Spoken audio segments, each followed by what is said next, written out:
Bom dia, queridos. Bem-vindos mais uma vez à nossa casa. Nós estamos aqui mais uma vez nesse domingo bonito de friozinho, mas de sol gostoso, né?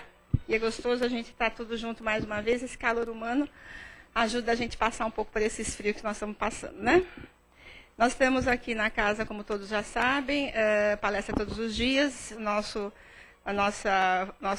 dias de palestra está ali na porta, né? Quem quiser, tem um papelzinho também na caixinha. E o que a gente está enfatizando é a sexta-feira, é o nosso trabalho de apoio a dependentes químicos e familiares. Então, é um trabalho que a gente está sendo feito já há 2 anos. Pessoas que vêm à casa que buscam a ajuda do apoio, não da cura terapêutica, porque nós estamos aqui só para acolher a pessoa, para recebê-la e mostrar que nós não estamos sozinhos nesse problema tão grave, né? E o dependente químico, quando quiser vir também, a gente tem um grupo de apoio também para eles e para o familiar. Então, é na sexta-feira, 19h45, quem quiser.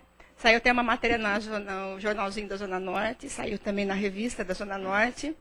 Uma pessoa veio aqui nos entrevistar, falando sobre o trabalho.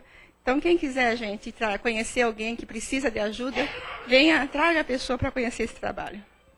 E a nossa cesta básica, a gente quer agradecer aqueles que estão cooperando conosco, né? Nós aumentamos esse mês passado 70 famílias. Então, a gente está precisando de tudo, gente, arroz, feijão, tudo. Desde o comecinho até o fim. Né? Quem quiser cooperar com um pacotinho de macarrão, um molho de tomate, já está ajudando. E o lanche de rua também continua. São mais de 100 lanches que o pessoal está levando agora, né? Trabalho muito bonito que eles fazem. Quem quiser também, venha participar, que já está aqui na casa há algum tempo, já conhece a casa. Vai ser muito bem-vindo também. Então, queridos, vamos nesse instante, nos harmonizando. A hora que nós entramos aqui na casa, nós já estamos recebendo esse abraço amoroso desse amigo espiritual. Esses amigos que vêm nos ajudar, vêm nos fazer o tratamento. Então, o momento que a gente chega, por isso que a gente fala do silêncio, né? Para que a gente possa estar harmonizado, recebendo todo esse envolvimento desses companheiros tão queridos.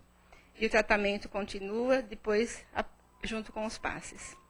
Então, vamos levar o nosso pensamento ao Pai, agradecer a Deus pela vida, por esse dia maravilhoso, pela oportunidade, Senhor, que nos dá de podermos transitar nesse planeta. Pelas oportunidades de trabalho, pela oportunidade da família, por tudo que recebemos, nós te agradecemos, Senhor. E queríamos, nesse instante, pedir a esses amigos tão amados que aqui estão, que nos ajudem mais uma vez nesse trabalho de amor, em que essa casa abre as suas portas, para que a gente possa estudar, aprender um pouquinho juntos, e possamos, assim, Senhor, levando no nosso coração todo esse ensinamento, que ele possa ser usado durante os nossos dias, na nossa casa, na nossa família e no nosso trabalho. Nós te agradecemos e pedimos a Jesus, o nosso mestre querido, nosso irmão maior, que nos sustente mais uma vez, dando-nos o entendimento, abrindo a nossa mente e o nosso coração, para que a gente possa aprender, que a gente possa ouvir e que a gente possa, Senhor, acima de tudo, estudando e aprendendo, caminharmos nesse caminho de luz que o Pai nos preparou. Obrigada, Jesus, obrigada, amigos queridos. Sejam conosco mais uma vez e que possamos, abrindo o nosso trabalho, dar as boas-vindas à nossa querida Simone, que vai fazer por nós a palestra de hoje. Seja bem-vinda, querida. Simone é uma amiga querida nossa, que já vem de outros dias, hoje vocês vão estar conhecendo. Bem-vinda, viu, minha linda? A tua aguinha, fica à vontade. Bom dia a todos, sejam bem-vindos à casa. Agradeço à casa outra vez a oportunidade de estar aqui, a paciência de vocês num domingo tão frio. E a gente vem falar hoje de um tema que até quando eu recebi a escala dos dias e a escala dos temas, me chamou a atenção porque dessas casualidades que nunca acontecem, né? Casualidade, como diz o Hermínio Miranda, é só o pseudônimo de Deus, que quando não quer assinar Deus, assina casualidade. Nós demos um curso no centro que eu trabalho lá em Perdizes, de 2 semanas sobre as bem-aventuranças. E nessas casualidades da vida, o tema de hoje é sobre as bem-aventuranças. E a gente começa colocando algumas questões que eu sou historiadora, então no fim das contas casa a fome com a vontade de comer, né? Assim, a gente acaba trazendo um pouco das questões históricas para mostrar para vocês a importância desse tema e a importância desse discurso. Eu não sei se vocês sabem, mas esse é o primeiro sermão proferido por Jesus de uma sequência de 4. É o mais importante, é o mais completo, é aquele que Gandhi fala em diversas oportunidades, que se toda a Bíblia fosse perdida, toda ela destruída, e só sobrasse esse sermão, ele conteria todos os ensinamentos de Jesus, todos os 3, 4 anos de pregação estariam contidos nesse discurso que ele profere. Esse discurso é proferido, ao contrário dos outros 3, em caráter coletivo, ou seja, para diante de uma multidão começarem a fazer alguns questionamentos, alguns levantamentos a respeito da doutrina que ele estava trazendo, que era uma doutrina para a época muito nova, e para nós, lamentavelmente, ainda muito nova também, porque a gente ainda tem muita dificuldade de vivenciar esses ensinamentos. E ele começa colocando algumas questões que eu trago para vocês, para a gente começar a pensar. Como as bem-aventuranças, o Pai Nosso, a Ave Maria, às vezes a gente repete, tem uma sequência, às vezes, de decorar e rezar sem parar para pensar. As bem-aventuranças, elas são um verdadeiro tratado, onde Jesus coloca todos os degraus que a gente precisa construir, tudo aquilo que a gente precisa trilhar para alcançar a perfeição que a gente coloca, a perfeição do anjo. Por isso o texto da Joana de Ângeles, que é o texto de hoje, ela apresenta as bem-aventuranças como um poema, um grande poema em verso, e ela começa perguntando a mesma coisa que Jesus perguntou antes da sequência das bem-aventuranças. De que lado nós estamos? Se nós estamos do lado da prosa, se nós estamos do lado do verso, daquele texto onde nós vamos nos incluir nesses trabalhadores que vão devagarzinho tentando adquirir essas virtudes, ou nós estamos do lado da sombra, do lado das trevas, que é o reverso daquele posicionamento que Jesus coloca. De qualquer forma, Jesus vai garantir até o final das bem-aventuranças que fantástico se a gente esteja do lado da luz. Se a gente ainda estiver do lado das trevas, ele vai buscar. Se a gente ainda estiver numa condição muito recalcitrante, muito dura, muito rancorosa, muito inferior ainda, ele vai buscar. Porque logo em seguida ele faz aquela frase tão bonita depois de proferir o discurso, ele diz, nenhuma ovelha que meu pai me confiou vai se perder. Então ele vai buscar a gente, não importa onde a gente esteja, não importa o percurso que a gente faça, não importa os atalhos que a gente decida trilhar na vida por más escolhas, ele vai buscar. E a gente começa lembrando a vocês, afinal de contas, o que é ser bem-aventurado, né? O título do discurso é esse. Esse discurso também é conhecido como Sermão do Mandato, ou Sermão da Montanha. E a gente começa perguntando exatamente isso. Afinal de contas, o que é ser bem-aventurado? Bem-aventurado é aquele espírito ou aquela criatura que se torna merecedor de Deus. Essa é a tradução literal para o termo, que a gente vem do grego antigo. E é exatamente essa condição que nós temos que buscar na nossa existência ou nas nossas existências, já que nós somos espíritos imortais. A gente lembra que para eu me tornar merecedor de Deus, eu preciso fazer a minha parte.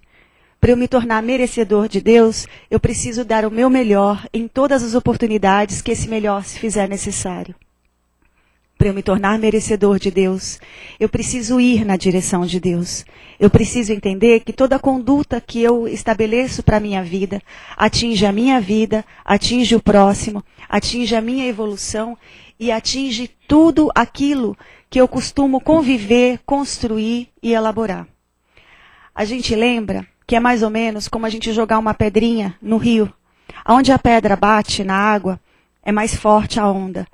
Mas a marola que vai criando, vai atingindo áreas que às vezes a gente não imagina. Aonde bateu a pedra, somos nós. A nossa reforma, onde a gente precisa fazer, que atinge primeiramente a gente. Mas toda aquela onda que vai se formando em volta, vai atingindo familiares, amigos, contexto de trabalho, até aquelas criaturas que nós ainda chamamos de inimigos. A Joana de Ângeles, maravilhosa como sempre, eu convido vocês a lerem porque ela é espetacular, ela diz exatamente isso. Inimigo é só aquela criatura que a gente ainda não aprendeu a chamar de amigo. Mas a gente vai aprender. E as existências estão aí para isso. lembrando que as bem-aventuranças são conquistas que nós fazemos para buscar esse merecimento, um merecimento que vai me levar até Deus através do próximo. O Emmanuel diz que a gente não cresce verticalmente em relação a Deus, a gente cresce horizontalmente. Significa que para eu chegar até Deus, eu preciso chegar no meu próximo primeiro. Para eu chegar até Deus, eu preciso chegar na caridade que vai me levar a perceber no meu próximo uma criatura tão importante, tão necessitada, tão generosa, tão falha, tão corajosa como nós também somos. É isso que vai tornar a nossa jornada próxima a Deus, ou rumo a Deus, a melhor possível, a mais curta e a menos dolorosa. Também lembrando que dor é uma coisa interessante. Ela é incômoda, né? Ninguém gosta de sentir. Mas ela é um recurso abençoadíssimo por Deus para trazer a gente para o caminho certo. Às vezes, pelo amor, a gente não vem. Pela dor, como incomoda um pouco mais, a gente se movimenta e faz o que precisa fazer. Mas, gente, nunca confundam dor com sofrimento. Sofrimento é uma decisão da criatura. É aquela criatura que precisa passar pela dor e se recusa a passar. É aquele rebelde, aquela pessoa que reclama, aquela pessoa que vai transformar aquela dor, que seria um grande aprendizado, numa coisa muito sofredora. A Heloísa Pires, que é a filha do Herculano Pires, o nosso melhor tradutor de Kardec, ela diz que o Espiritismo não faz apologia ao sofrimento. A gente não precisa do sofrimento para evoluir. Ela diz que se a gente precisasse do sofrimento, bastava sentar numa cadeira de dentista e fazer um canal sem anestesia, que a gente pagava todos os pecados dessa e de outra vida. Não é o sofrimento que vai redimir a nossa existência. É a nossa conduta diária frente aos aprendizados que a gente precisa passar. Todos esses aprendizados são semeaduras que nós fizemos lá atrás e que estamos colhendo agora. Cada uma delas pode ser revitalizada, reorganizada, melhorada, minimizada ou maximizada de acordo com a conduta que a gente tenha. Então, voltando às bem-aventuranças, a gente lembra que cada uma delas é uma aquisição de uma virtude. Se vocês pararem, espero que quando cheguem em casa deem uma olhada, elas são 9. Cada uma delas vão num crescente de aquisição de virtudes. A primeira começa elaborando a necessidade de nós adquirirmos a humildade. Pela humildade, eu destruo em mim o orgulho. E pela destruição do orgulho, eu construo em mim a necessidade daquilo que o Espiritismo coloca tantas vezes no coração das pessoas, mas a gente ainda não entendeu, que é a tal da reforma íntima. Pela humildade, eu olho para dentro de mim e percebo o quanto e o tanto que eu ainda preciso modificar da minha conduta. Então ele começa dizendo que ou nós nos reformamos e nos tornamos humildes perante Deus, perante a jornada que temos, construindo o reino de Deus no meu coração, ou nenhum passo adiante é possível. Então, ou nós começamos em nós para ter o que dar para o outro, porque não adianta eu falar de amor se eu não tenho. Não adianta eu falar de fé se eu não tenho para dar. Não adianta eu pedir ao outro que seja sincero, honesto, que seja bondoso, caridoso, se eu ainda não consigo ser. Então ele começa alertando da importância dessa aquisição. Não quer dizer que as outras virtudes, todas elas, só aconteçam quando a gente adquirir a anterior. Mas ele vai dizer assim, não dá para a gente chegar no último patamar, que é a fé, é a última virtude que nós adquirimos. Ela nunca vai ser constante e eterna e verdadeira e firme se lá atrás eu deixei algum quesito em aberto. Eu não vou ter fé na plenitude se lá no comecinho eu não conseguir construir no meu coração a humildade que eu preciso. Cada uma delas vai pressupondo a aquisição da anterior. Mas cada uma delas também vai alertando as pessoas para que a próxima já está no caminho. Então, quando eu estou tentando conseguir a humildade, eu já estou trazendo para o meu coração um pouco de paz, um pouco de misericórdia, um pouco de respeito, um pouco de altruísmo. Mas é só pouco. Enquanto eu não construir dentro de mim os quesitos na amplitude que se precisa, realmente fica muito complicado a aquisição do último. E é interessante lembrar que se a gente começa pela humildade e termina pela fé, significa que nós temos 3 tipos de prece que nós podemos fazer e devemos. Fazer a prece, mesmo no patamar mais baixo, mais rasteiro, já é lucro. Tem gente que o orgulho é tão grande que nem a prece faz. Fazer a prece para pedir, que é o primeiro item, é tranquilo. Quando a dor bate, a gente vai lá e pede. Pede meio sem saber o que quer, meio sem saber se aquilo é o correto, mas pede. Depois, a gente tem a prece para agradecer. Agradecer inúmeras coisas. Mas a gente ainda também precisa saber agradecer. A gente precisa agradecer aquilo que recebe. A gente precisa agradecer aquilo que não recebeu. A gente precisa agradecer tudo aquilo que de ruim queria acontecer e não aconteceu, porque a espiritualidade superior veio antes e atuou antes das coisas acontecerem. Esse é um processo que vai numa aquisição que, se vocês acompanharem as bem-aventuranças, vai chegar nos pacificadores e misericordiosos. Cada uma delas levando essa mensagem de que a gente precisa construir dentro do coração a confiança, que é o terceiro patamar da oração, é o louvor. O louvor, gente, é trazer Deus para o coração em tudo o que nos acontece. É eu encontrar Deus no meu familiar querido, mas também aquela criatura difícil, é encontrar Deus num problema, numa angústia, é encontrar Deus na natureza, fora e dentro de mim. Esse é o louvor. Louvor é a construção da fé dentro do nosso coração. Nós ainda oscilamos na fé, porque nós ainda oscilamos nas bem-aventuranças anteriores. Nós ainda oscilamos, por exemplo, na bem-aventurança número 8, que é a misericórdia.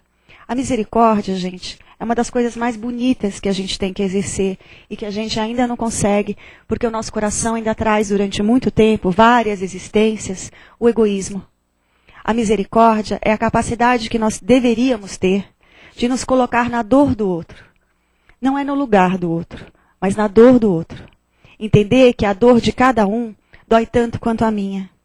Entender que eu não posso pedir para Deus o trabalho no bem, garantindo assim, olha, quando a minha vida estiver ótima, eu vou lá e ajudo fulano. A minha vida nunca vai estar ótima. Esse é um planeta onde nós ainda construímos histórias difíceis, gente. Difícil o dia que vocês possam acordar dizendo, olha, minha vida está ótima, agora eu posso ir lá ajudar. Minha conta bancária está acertada, minha família está com saúde. Gente, muitos dos trabalhadores de uma casa espírita, de uma instituição religiosa, quando vem para trabalhar, vem com o coração na mão. Vem cheio de problema e vem disposto a ajudar, porque apesar dos nossos problemas, ou por causa deles, a gente larga por 10, 15, 20 minutos, 1 hora, para ir socorrer outras pessoas. Essa é a misericórdia. A beleza dos ensinamentos de Jesus não é que o perfeito ajude o imperfeito. É que aquela criatura que não tem uma perna ajuda o que não tem o braço. Aquele que não tem o braço vai lá e ajuda o que não enxerga. E assim é o capenga ajudando o outro que é maltrapilho. É cada um dando o melhor que pode, mesmo que esse melhor venha com o coração sangrando. Às vezes a gente traz problemas, eu sei que não é o caso de vocês, que vocês não têm problema nenhum. Mas aquelas pessoas que têm problemas, vêm às vezes passando dias difíceis. E aí, não sei se vocês já repararam, mas quanto maior é o nosso problema, ou maior a repetição desse problema, mais nesses momentos a espiritualidade coloca no caminho da gente pessoas buscando ajuda. Aí você fala, mas justo agora eu estou tão ruim, eu estou tão cansado, não dormi, aquele problema que me incomoda há anos. É justamente agora. É o melhor momento. É para mostrar que a gente já consegue tirar do coração aquela chaga horrorosa que é o egoísmo. Que é a bem-aventurança número 6. Que a gente precisa construir. Então, é muito claro quando Jesus chama para nós a responsabilidade de trazer para os nossos corações aquela certeza. O primeiro passo é tirar o orgulho. A gente vai construindo a virtude, uma atrás da outra, até chegar no 6º passo, que é tirar de nós o egoísmo. Quando nós construirmos no nosso coração esse espaço, nós vamos entender de respeito e de confiança. Vamos entender de fé, vamos entender de coragem e vamos respeitar as nossas fraquezas e as fraquezas dos outros. Confiando em Deus, eu sei que eu vou começar de uma maneira às vezes um pouco torta, mas eu sei que eu vou chegar até Deus. Eu sei que os recursos foram dados, mas a gente não deu muita bola quando foram dados há 2000 anos atrás. Jesus deixou claro posicionamentos muito simples. Eu falo para os meus alunos, não confundam simplicidade com facilidade. Fácil é uma palavra que eu nunca vou dizer em palestra, em curso nenhum, porque não é não. Mudar, ser melhor, deixar defeitos para trás, pressupõe coragem, pressupõe esforço, pressupõe quedas. É difícil. Mas quando eu falo que é simples, é no sentido de ser claro. É simples assim. É claro, os ensinamentos de Jesus são de uma clareza, gente, que quando cai o raio na cabeça da gente, a gente fala, por que eu não vi antes? De tão simples que é.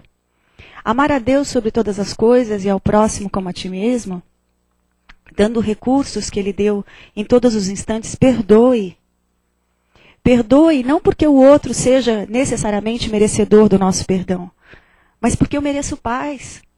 Cada vez que eu perdoo, eu construo no meu coração a paz. A paz é a terceira bem-aventurança. Então, reparem, para a aquisição de cada uma delas, eu preciso do meu cotidiano, preciso que o meu cotidiano seja o exemplo do espelho da tentativa de fazer o bem, da tentativa de melhorar o meu coração e de melhorar o próximo, da tentativa de perceber que errados somos todos nós, caídos somos todos nós. Jesus garantiu isso. Eu não vim pelos sãos, eu vim pelos doentes. E não são doentes só do corpo. Nós todos somos doentes da alma. De mágoas, de tristezas, de angústias, de dores. Mas, gente, está na nossa mão a construção de um coração um pouquinho melhor. Eu sei que às vezes os problemas são ardidos. Eu sei que às vezes requer da gente, parece que mais do que a gente pode oferecer. Mas não tem mais. A gente recebe exatamente aquilo que precisa. Eu costumo brincar no centro, lá no Redenção, que quando a gente encarna, a gente faz uma reunião de cúpula, né? A gente reúne a gente, o nosso anjo de guarda, os companheiros de jornada, e aí a gente começa, eu quero acertar com ela, com ele, com ela, com ela, com ela. A ânsia de resolver é tão grande que a gente quer botar todo mundo no caldeirão e a gente garante que vai perdoar, que vai ser bonzinho com todo mundo. Mas os bons espíritos, que são bons espíritos não é à toa, né? Eles sabem mais do que a gente, percebe que, seguinte, com todo mundo não vai dar. Acerta só com os dois que a gente vai ficar feliz. E a gente vem meio de bico, né? Achando, não, mas eu poderia fazer mais. Não, gente, a gente vem com aquilo que precisa.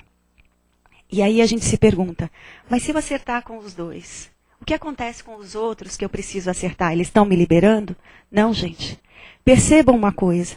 Quando eu dou o meu melhor e consigo acertar o passo com os irmãos que me vieram naquela vida com esse propósito, qual é a mensagem que eu passo para aqueles que estão na lista de espera para acertar o passo em outras vidas? Que eu não sou mais aquela Simone que eu era, que eu estou tentando melhorar, que eu sou um espírito que caiu, que levantou, que passou por dores, angústias, que está dando o melhor. Então, quando chegar a vez do próximo, não só eu vou estar mais modificada para o bem, o próximo também vai estar muito mais tocado pela minha mudança.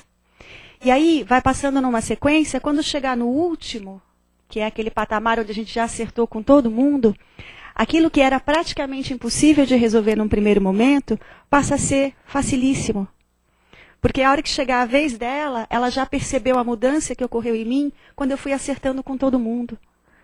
A bondade de Deus é tão grande que Ele nos lembra aquela frase que é muito piegas, mas é muito verdadeira. Fazer o bem, gente, faz bem. A gente se sente renovado. A gente passa para o outro mensagens de confiança. Gente, mesmo quando a gente está ruim, mesmo quando a gente está no meio do problemão, que às vezes a gente acorda de manhã e fala, hoje não vai dar, hoje eu não quero mais. Mesmo nesses dias, quando aparecem pessoas no nosso caminho buscando uma palavra, um conforto, alguma coisa, mesmo nesses dias, a gente não tem o direito de levar desesperança a ninguém. A gente tem que colocar a nossa desesperança, que ela é momentânea. A gente, às vezes, pela dor, dá aquela caída, mas a gente sabe que não dura. E é relativamente normal pela condição que a gente está. Agora, se além da minha desesperança, eu levar essa desesperança para o coração de outra pessoa, eu vou assumir duas enormes responsabilidades. A minha pouca fé em relação a Deus e a pouca fé que eu vou depositar no coração das outras pessoas. Às vezes, as pessoas falam, mas como eu vou falar de fé se eu não tenho? Encontre um caminho. Porque essa fé que você fale, que aparentemente pareça da boca para fora, vai levar e seguramente levará conforto a muitas pessoas que estão precisando. Quando ele chega no final das bem-aventuranças e vai em seguida começar a falar sobre o perdão, sobre a necessidade de nós lembrarmos uma situação que ele coloca várias vezes para dizer que nós somos o sal da terra, significa que depois que eu conquisto todas as bem-aventuranças, que é a nossa condição angelical, nós nos tornamos o sal da terra. Não sal necessariamente tempero, mas sal como um elemento que não se mistura. Se vocês salgarem alguma coisa, mesmo que você coloque açúcar em volta, o sabor vai ser salgado. Então o sal é aquele elemento que mesmo que eu coloque no meio de outros, ele não se contamina. É exatamente o que ele fez quando ele encarnou aqui. Espírito de extrema luz, conviveu com as mazelas, conviveu com as misérias humanas, com as dores, foi perseguido, eu não preciso dizer para vocês. E mesmo assim, não se contaminou. Mas mais do que não se contaminar, ele deixou a semente do coração dele no coração de todas as criaturas. Como diz a Heloísa Pires, a gente precisa parar de culpar nosso passado, os nossos antepassados. Então, ao invés da gente falar que as pessoas no tempo de Jesus, a gente tem que falar nós no tempo de Jesus. Né? Nós estávamos lá, nós seguramente não fazíamos parte do grupo dos bonzinhos, a gente estava naquele pessoal que achou que era melhor viver de outra forma. Mas a dor, o ensinamento, o despertar, vai chegando para cada um. Uma das coisas mais bonitas da doutrina é exatamente isso. As coisas que eu fiz de errado estão feitas. Mas ele lembra, principalmente através das bem-aventuranças, da multiplicidade de coisas boas que eu posso fazer pela frente. Do mal que eu causei numa determinada situação, às vezes eu não posso corrigir. Mas toda vez que eu me dispuser a fazer melhor, eu garanto que surgirão situações parecidas com aquela, na qual você vai ter a oportunidade de provar que agora é diferente. É aquele exemplo que eu dei para vocês. Eu começo a provar que eu sou diferente aqui, quando chegar aqui, eu sou uma outra pessoa. Começo a provar que eu sou melhor, quando chega no final, eu tenho uma condição muito mais facilitada. A princípio, gente, qualquer mudança no bem é impossível. A gente sempre gosta de falar, é impossível perdoar, é impossível ser caridoso, é impossível... Não, gente, o impossível é só aquela coisa que a gente não deu o primeiro passo ainda. Quando a gente dá o primeiro passo, ela passa a ser muito difícil, mas já é melhor. Segundo passo, de muito difícil, ela passa a ser difícil. Depois, a gente vai caminhando e percebe que, puxa, nem é tão difícil assim, é bem provável. Quando a gente menos percebe, a coisa passa a ser simples. E nós somos chamados a essa simplicidade de construção em todos os momentos. Em todas as histórias, em todas as vidas. Nenhuma aquisição dessas virtudes acontece da noite para o dia, nem acontece numa única encarnação. Mas graças a Deus, nós temos a oportunidade renovada todos os dias de fazer melhor. Eu vou pedir licença para encerrar a palestra de hoje com a oração que a gente costuma rezar lá no Redenção, que eu rezo com os alunos, que é um Pai Nosso um pouquinho diferente, mas a gente reza com o coração, lembrando que a prece que Jesus ensina é uma prece que sai dos nossos corações. Mais do que uma prece decorada, mais do que uma prece memorizada, é uma prece que a gente coloca o nosso melhor. Porque, afinal de contas, poucos de nós, ao desencarnar, vão poder chegar àquela conclusão básica. Eu fiz o bem. Mas se a gente conseguir desencarnar com a consciência tranquila de nunca ter desistido de fazer o bem, a gente já vai estar num patamar muito bom. Então vamos fechar os nossos olhos e agradecendo a Deus essa oportunidade, o esclarecimento, pedindo clareza na hora da gente colocar em prática os ensinamentos. Vamos dizendo em silêncio: Pai, Pai nosso que estais no céu e estais em todos os pontos da criação. Santificado seja o teu nome. Venha a nós o teu reino de amor, de luz e de fé. Seja feita a tua vontade, Senhor, antes da nossa. Assim na terra como ela é feita em todos os mundos. O pão nosso de cada dia nos seja dado hoje. Perdoa as nossas dívidas, do mesmo jeito em que damos o nosso melhor para perdoar aqueles que nos devem. Não nos deixe entregue às tentações, nenhuma delas. E livra-nos de todo e qualquer mal, principalmente, daquele mal que ainda trazemos no coração. Porque só vosso é o poder, o reino e a glória para todo sempre. Que assim seja, graças a Deus.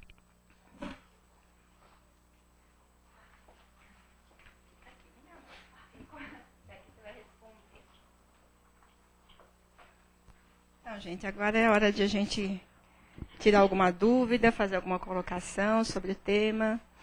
Para mim, as bem-aventuranças é o que mais mexe no meu coração, né? E é difícil ficar aqui ouvindo, viu, menino? Alguém quer fazer alguma colocação, alguma pergunta? Vamos lá, Serginho, você fica aqui para responder, tá bom?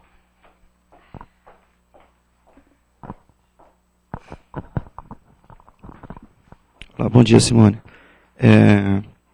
Se a bem-aventurança é merecedor da bondade de Deus, me parece que não existe, então, alguém que não é bem-aventurado, porque todos nós somos merecedores, inclusive da misericórdia de Deus, quando a gente está diante de uma dificuldade, Obrigado. Então, Sérgio, aquela coisa básica que o Espiritismo explica, que nós somos criados simples e ignorantes por Deus e vamos a Ele, já é um indício de que nós somos merecedores dessa graça. Ou seja, não importa o atalho que você tome, não importa a jornada que você crie, não importa as pedras que você mesmo coloque no seu próprio caminho. Você é merecedor, como toda criatura divina, por trazer a centelha divina dentro do seu coração. Quando Jesus coloca a respeito das bem-aventuranças esse merecimento, é que assim, quanto maior o livre-arbítrio, maior a responsabilidade. Quanto maior o conhecimento, maior a cobrança. Então, cada vez que eu entendo que eu não posso ficar sentado esperando a graça divina bater na minha porta, é fundamental quando eu coloco dentro de mim o melhor que eu posso para que essa graça venha. Então, deixa eu colocar de uma outra forma. O Einstein, quando perguntaram para ele sobre inspiração e trabalho e se ele tinha sorte e tudo mais com aqueles estudos, ele disse o seguinte: toda vez que a sorte bateu na porta dele, encontrou ele trabalhando no laboratório. E é exatamente isso. Cada vez que a gente pede que a graça divina venha até nós, que a gente receba uma orientação, uma melhor, uma solução de um problema, qualquer coisa assim, a gente precisa fazer a nossa parte. E a nossa parte começa com a primeira bem-aventurança. Ou nos reformamos, ou tiramos de nós essas arestas que vão causando problemas, ou todo o resto fica muito complicado. Mas merecedor nós somos desde o início. É que cada vez que a gente consegue perceber isso, a nossa prática fica muito mais intensa. Né? Jesus colocou isso. A quem muito tem, muito será cobrado. Então, se nós temos a capacidade de desenvolver e não esperar que o plano superior faça conosco, faça por nós. Né? Eu falo para os alunos, os benfeitores, os anjos de guarda, não fazem por nós, fazem conosco. Ou a gente faz a nossa parte, ou eles não vão fazer por nós, senão o mérito seria deles. Respondi a sua pergunta?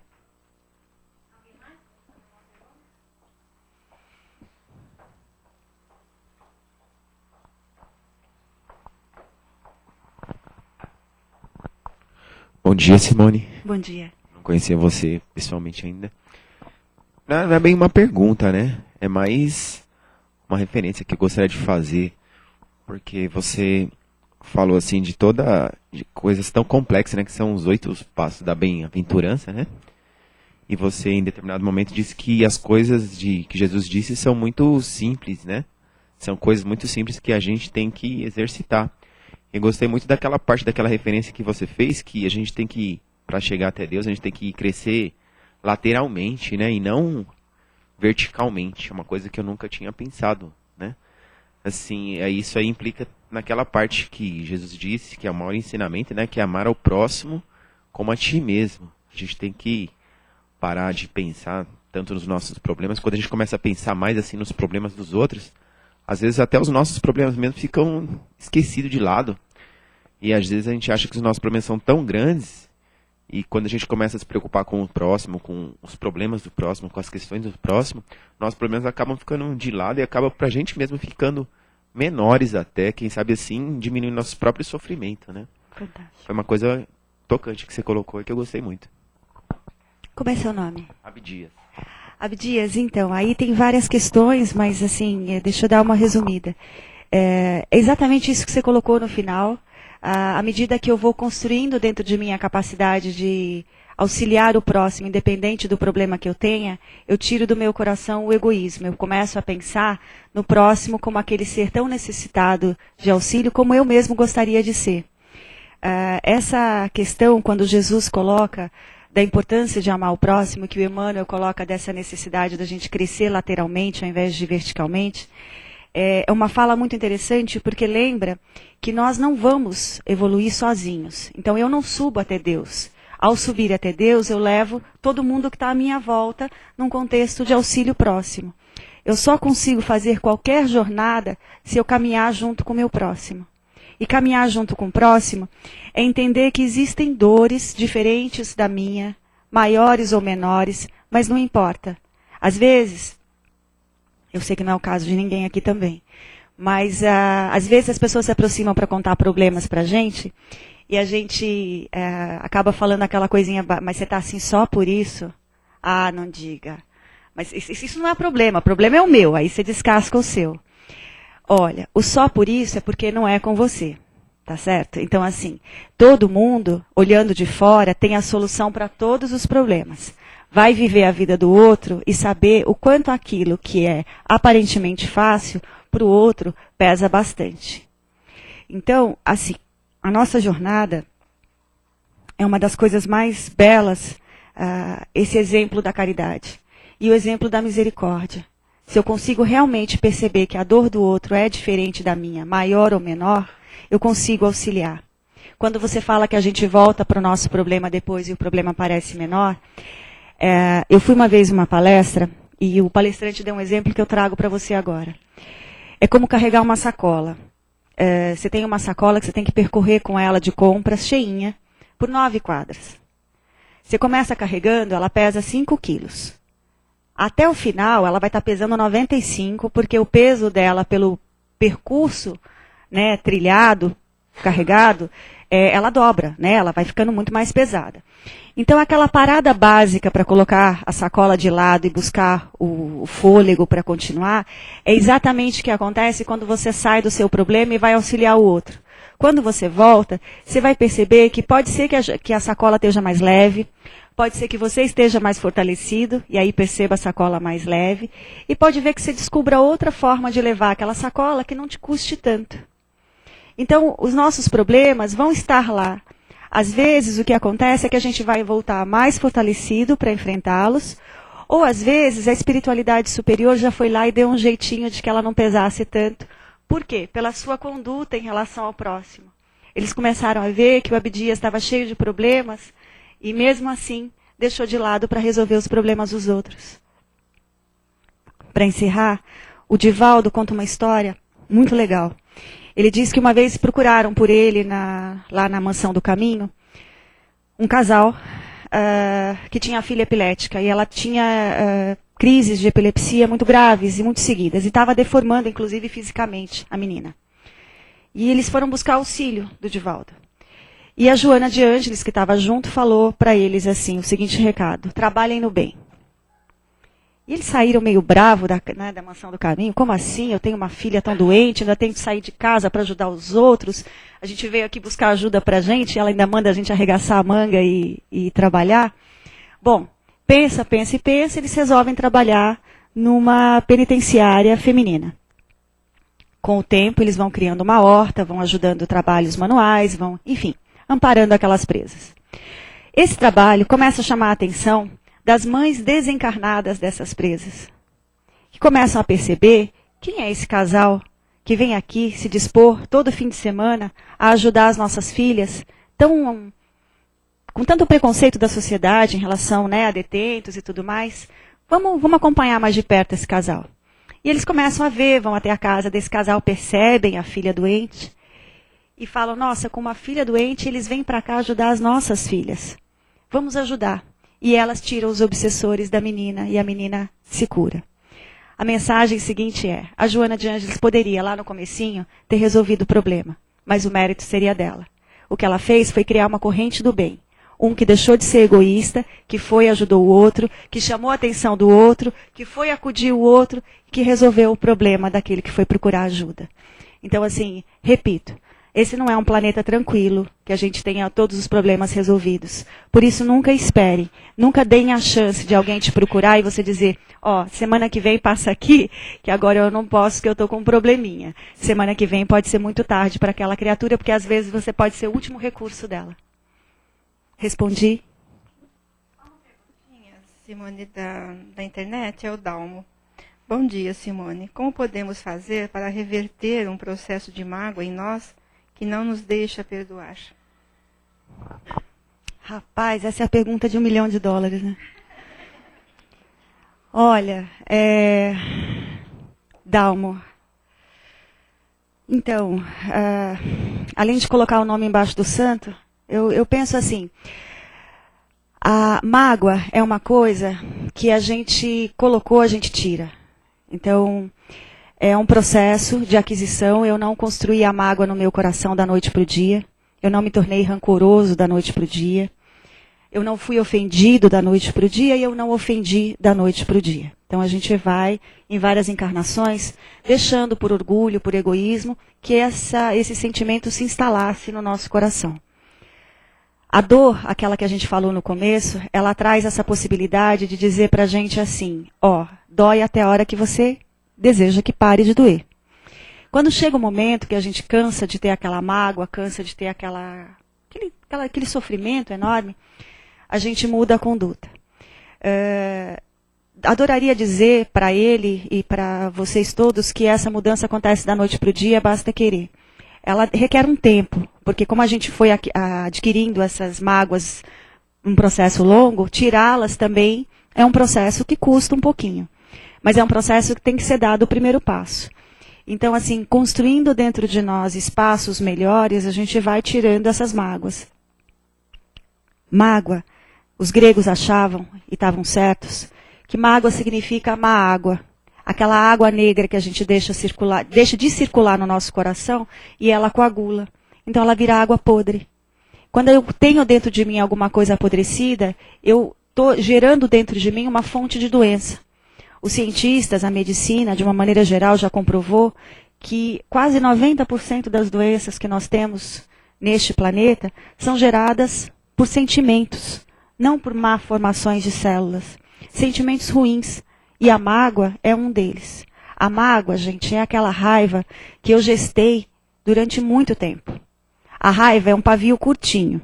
A mágoa, a hora que o pavio está terminando de queimar, eu vou lá amarro outro pavio.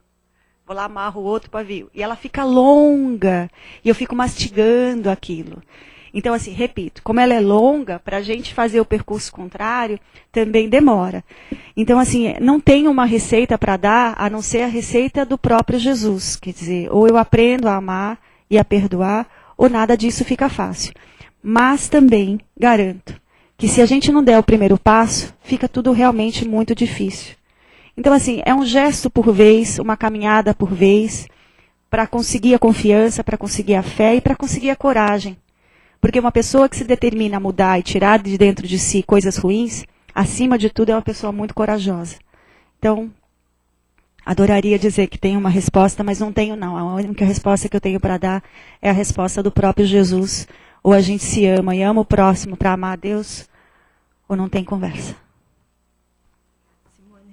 Simone vai ficar mais um pouquinho aqui, quem quiser fazer alguma perguntinha, tá? Ela fica até umas 3 horas da tarde, né, Si? Não. Obrigada, viu, querida? Deus te abençoe.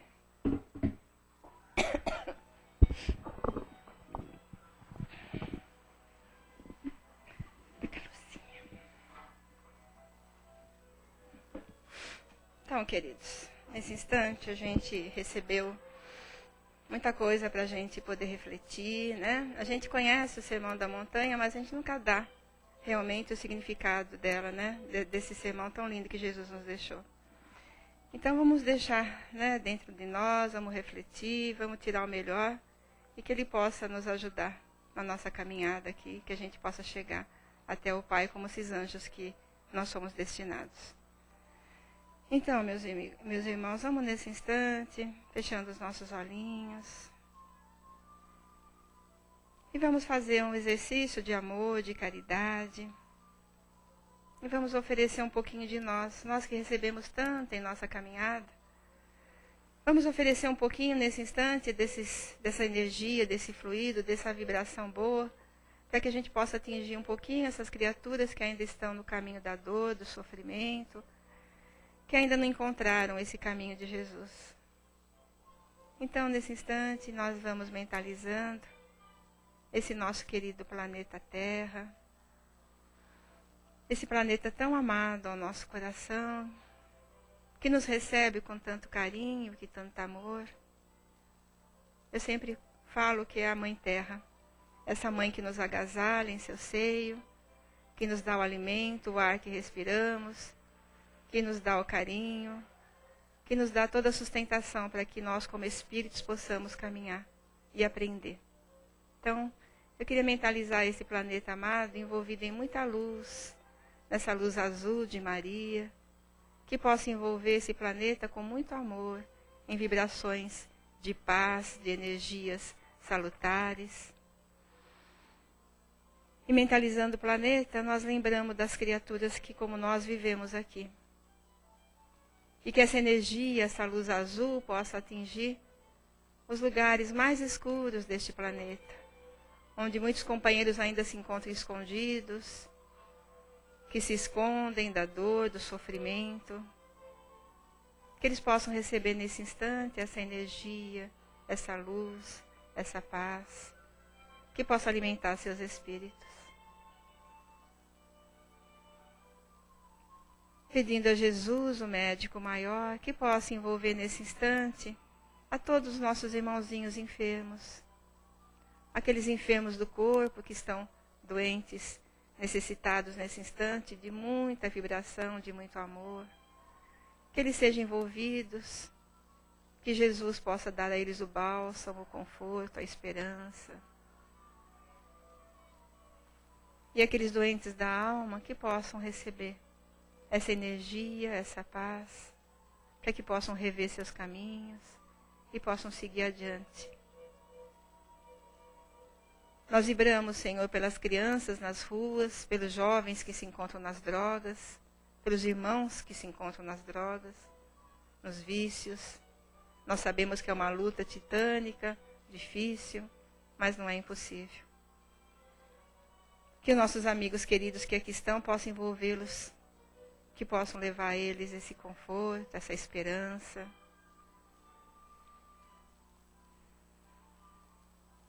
Nós vamos agora até os nossos lares, lembrando daquele companheirinho que está lá, necessitado de todo o nosso carinho, de todo o nosso amor.